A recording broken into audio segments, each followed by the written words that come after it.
Good evening class 12 student.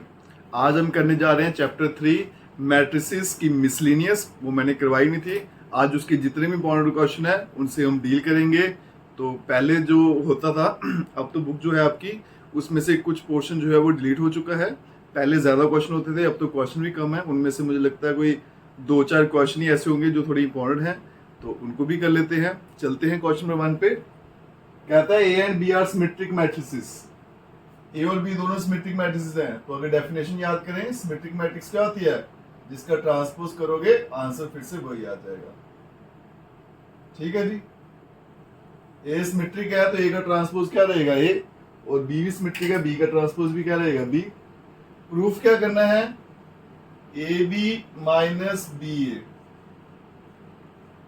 ये क्या है? Skew symmetric. तो स्क्यू सिमेट्रिक में क्या होता है बेटा? अगर आप ट्रांसपोज करोगे आंसर तो यही आएगा, लेकिन बीच में एक माइनस का साइन आना चाहिए। तो बेटा मैं क्या करूंगा, इसका ट्रांसपोज अगर करता हूं तो ये क्या बन जाएगा? ए बी का ट्रांसपोज माइनस बी ए का ट्रांसपोज। फिर बेटा इनका ट्रांसपोज करेंगे तो क्या बनेगा? B transpose A transpose minus A transpose और बी ट्रांसपोज। डेफिनेशन पे आइए, ए ट्रांसपोज का आंसर ए है, बी ट्रांसपोज का बी है, तो ये क्या बनेगा? B A minus A B. ठीक है, लेकिन चाहिए क्या था मुझे? A B minus B A. तो उसके लिए माइनस कॉमन ले लेंगे तो क्या बन जाएगा? ए बी माइनस बी ए। तो यहां पे था बेटा ए बी माइनस बी ए का ट्रांसपोज। तो आप देख सकते हो बेटा, जैसे मैंने इसका ट्रांसपोज किया आंसर तो वही आया, लेकिन माइनस कॉमन आ गया। इसका मतलब ये मैट्रिक्स क्या है मेरी? स्क्यू सिमेट्रिक, क्योंकि स्क्यू सिमेट्रिक की जो डेफिनेशन है वो ये होती है। इसका मतलब A B minus B A is skew symmetric matrix. ठीक है बेटा, इस तरह से हमारा पहला क्वेश्चन खत्म हो जाता है। कुछ नहीं है, बस डेफिनेशन लगाई है सिमेट्रिक मैट्रिक्स और स्क्यू सिमेट्रिक मैट्रिक्स की। नेक्स्ट क्वेश्चन पे चलते हैं। चलिए बच्चों, अब चलते हैं क्वेश्चन नंबर 2 पे।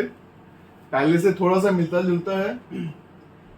पूछा गया है कि ये जो मैट्रिक्स आपको दे रखी है बी डैश ए बी, ये सिमेट्रिक है या फिर स्क्यू सिमेट्रिक है। अकॉर्डिंगली ए इज सिमेट्रिक और स्क्यू सिमेट्रिक। मतलब अगर ए सिमेट्रिक है तो ये भी सिमेट्रिक बन जाती है, ए स्क्यू सिमेट्रिक है तो ये भी स्क्यू सिमेट्रिक बन जाती है। चलते हैं क्वेश्चन बेटा। पहला केस ले लेते हैं, केस 1, जिसमें मैं ए को सिमेट्रिक मान लेता हूं। अगर ए सिमेट्रिक है तो क्या बताना है कि ये जो मैट्रिक्स है ये भी सिमेट्रिक है। तो ये मैट्रिक्स है बेटा बी डैश ए बी। इसको सिमेट्रिक बताना है तो इसका ट्रांसपोज करेंगे और आंसर सेम यही आना चाहिए। हम क्या करते हैं बेटा, एक स्टेप एक्स्ट्रा कर लेते हैं। मैं इन दो को कंबाइन कर लेता हूं। ठीक है, ये ए मान लीजिए पूरा बी। जब इन पर ट्रांसपोज लगेगा तो इसका आंसर क्या बनने वाला है? ए बी ट्रांसपोज और फिर बी पे भी ट्रांसपोज। क्यों? क्योंकि बेटा ए बी का जो ट्रांसपोज है वो किसके बराबर है? बी ट्रांसपोज और ए ट्रांसपोज। रिवर्स हो जाता है। आगे चलते हैं बेटा, ये फिर से ए बी का ट्रांसपोज है, इसको खोलेंगे क्या बनेगा? बी ट्रांसपोज ए ट्रांसपोज, और 2 बार ट्रांसपोज है तो कैंसिल हो जाएगा। तो बी ट्रांसपोज का अगर ट्रांसपोज करूंगा तो आंसर क्या आएगा? बी, क्योंकि 2 बार ट्रांसपोज है वो कैंसिल आउट हो जाएगा। अब यहां देखिए ए जो है वो सिमेट्रिक है, इसका मतलब ए का ट्रांसपोज जो है उसका आंसर क्या आना चाहिए? ए। तो यहाँ पे बन जाएगा बी डैश, इसके बदले में ए आ गया और क्या बन गया? बी। और यहाँ पे क्या था? बी डैश ए बी का ट्रांसपोज। तो आप देख सकते हो बेटा, इस मैट्रिक्स का ट्रांसपोज करूंगा तो आंसर फिर से क्या आएगा? सेम वही मैट्रिक्स आ गया। तो ये जो मैट्रिक्स है क्या बन गई? सिमेट्रिक। नेक्स्ट चलते हैं, केस 2। अगर ए जो है वो स्क्यू सिमेट्रिक है। अगर स्क्यू सिमेट्रिक है इसका मतलब ए का ट्रांसपोज करने से आंसर क्या आना चाहिए? माइनस ऑफ ए। और बताना है कि ये मैट्रिक्स जो है ये भी स्क्यू सिमेट्रिक है, तो बी डैश ए बी का ट्रांसपोज करेंगे। फिर से बेटा वही करेंगे, 2 कंबाइन कर लेते हैं हम। ए बी का ट्रांसपोज क्या होता है, रिवर्स हो जाएगा, ये ए बी पे ट्रांसपोज और बी ट्रांसपोज का क्या बन जाएगा, ट्रांसपोज। तो ये बन जाएगा बेटा, ए बी का ट्रांसपोज करूंगा तो क्या बन जाएगा, बी ट्रांसपोज ए ट्रांसपोज, और ये दो ट्रांसपोज है तो बेटा कैंसिल हो जाएंगे। आगे देखिए ए ट्रांसपोज का आंसर क्या है, माइनस है, तो बन जाएगा बेटा बी ट्रांसपोज, इसके बदले में माइनस है और साथ में बी, तो बन जाएगा माइनस बी ट्रांसपोज ए और बी। तो आप देख सकते हो बी ट्रांसपोज ए बी का ट्रांसपोज भी आंसर क्या आ गया, minus B transpose A B. Minus बेटा कॉमन आ गया, तो इसका मतलब ये जो मेरी मैट्रिक्स है B dash A B is skew symmetric. ठीक है बच्चों, बड़ा ही आसान काम था, कुछ मुश्किल नहीं है, बस सिमेट्रिक और स्क्यू सिमेट्रिक की प्रॉपर्टीज याद रखनी है। नेक्स्ट क्वेश्चन में चलते हैं। तो चलिए बच्चों, नेक्स्ट क्वेश्चन जो मैंने सेलेक्ट किया है वो क्वेश्चन नंबर 6 है। क्वेश्चन नंबर 6 और 4 आपस में मिलते जुलते हैं। उसके अलावा जो दो क्वेश्चन थे वो आपने जैसे पहले सॉल्व किए हैं वैसे ही हैं, कुछ मुश्किल नहीं था। तो मैं 4 और 6 में से एक सेलेक्ट करना था, तो मैंने 6 वाला कर लिया बेटा। तो चलते हैं इस क्वेश्चन पे। आप देख सकते हो यहाँ पे मल्टीप्लिकेशन हो रही है तीनों की, और आंसर क्या आ रहा है, 0 और x की वैल्यू फाइंड करनी है। तो एक बार फिर से इसको लिख लेता हूँ मैं। यहाँ पे बेटा x, यहाँ -5, यहाँ पे आ गया माइनस का 1। फिर यहाँ लिख लेते हैं दूसरी आपकी मैट्रिक्स 1 0 2 0 2 1 एंड 2 0 3, और फिर थर्ड मैट्रिक्स x 4 और 1 आ गया, और यहाँ पे 0। जब भी मल्टीप्लिकेशन करते हैं यहाँ पे रो लिख लीजिए, यहाँ पे कॉलम लिख लीजिए। ठीक है, तो पहले रो 1 को कॉलम 1 से करेंगे, x को बेटा 1 से करूंगा तो क्या रहेगा, x -5 इंटू 0 हो जाएगा, -1 को 2 से करूंगा तो -2। फिर रो 1 को किससे करना बेटा, C2 से, तो नेक्स्ट नंबर क्या आएगा, x इंटू 0 0, -5 इंटू 2 बेटा -10, और यहाँ पे -1 को 0 से करूंगा 0। नेक्स्ट रो 1 को C3 से करेंगे, x इंटू 2 बेटा आ गया 2x, -5 इंटू 1 आ गया -5, -1 इंटू 3 आ गया -3, और यहाँ पे आ गया आपका x 4 और 1 और इक्वल्स टू 0। ठीक है, उसके बाद में इन दोनों को फिर से मल्टीप्लाई करना है। तो यहाँ पे पहले सिंप्लीफाई कर लेते हैं, एक स्टेप और सिंप्लीफाई हो जाएगा। यहाँ x -2 है, यहाँ -10 है, यहाँ पे 2x -8 है, और यहाँ पे आ गया है x 4 और 1, और यहाँ पे आ गया है 0। मल्टीप्लिकेशन जब भी करनी है इधर रो लगाइए और इधर कॉलम। तो मेरे पास एक ही रो एक ही कॉलम है, मल्टीप्लाई करते हैं। तो पहला नंबर पहले से होगा, तो क्या आ जाएगा बेटा, x -2 को x से करूंगा तो बनेगा x -2, साथ में क्या था x, फिर 10 को 4 से करूंगा तो -40, और 2x -8 को 1 से करूंगा तो बेटा ऐसा ही रहेगा, और इधर क्या है 0। आगे चलते हैं, x को करेंगे मल्टीप्लाई, तो ये बन जाएगा आपका x स्क्वेयर -2x -40 -8 -48, और यहाँ पे +2x, और यहाँ पे है 0।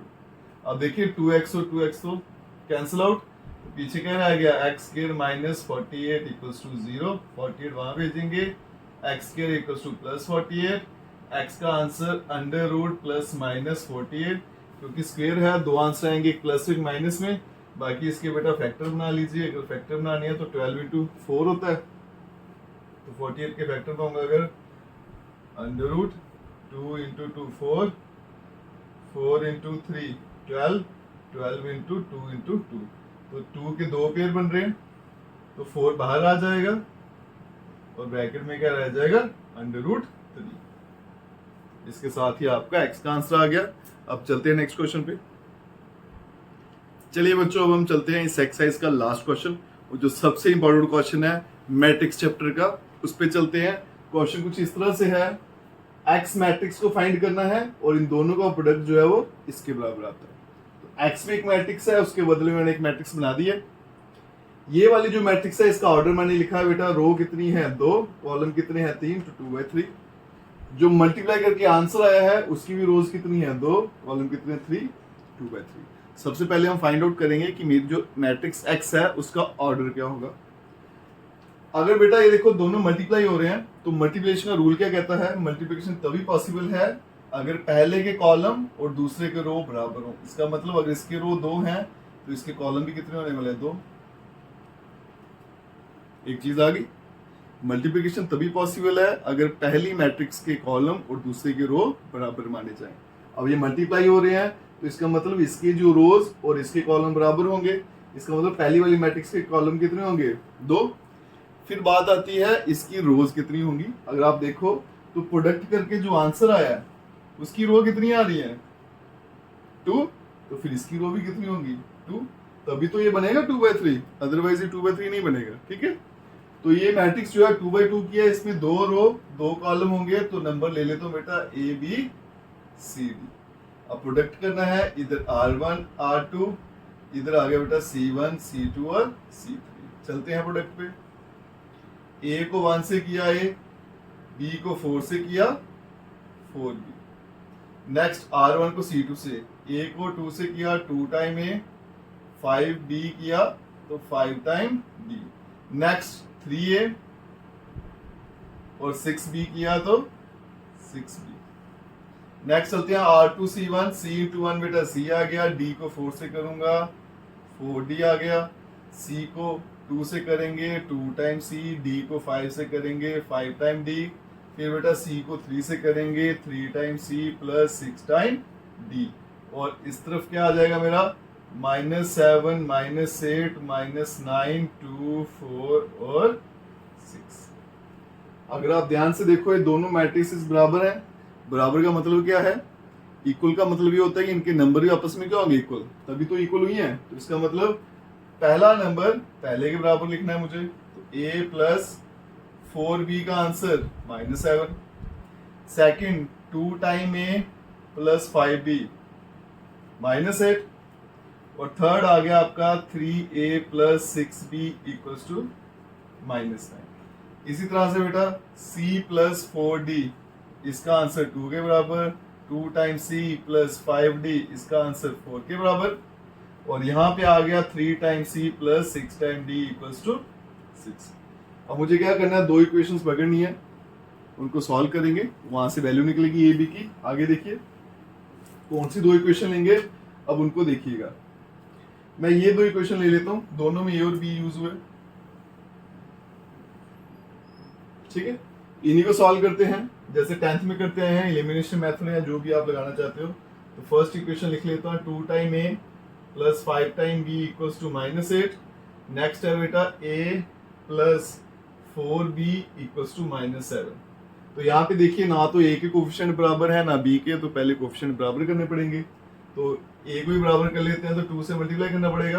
तो ये इक्वेशन क्या बन जाएगी? 2 time A plus 8 time B -14। अब नीचे दूसरी इक्वेशन लिख लेते हैं 2 time A plus 5 time B equals to -8। दोनों को सब्ट्रैक्ट करेंगे, ये कैंसिल, 8 - 5 3 टाइम B, -14 प्लस 8 -6, तो B का आंसर कितना आ गया? -2। ठीक है, B का आंसर आ गया। B की वैल्यू किसी भी क्वेश्चन में डाल लीजिए, तो मैं ये वाली क्वेश्चन में वैल्यू डाल देता हूँ।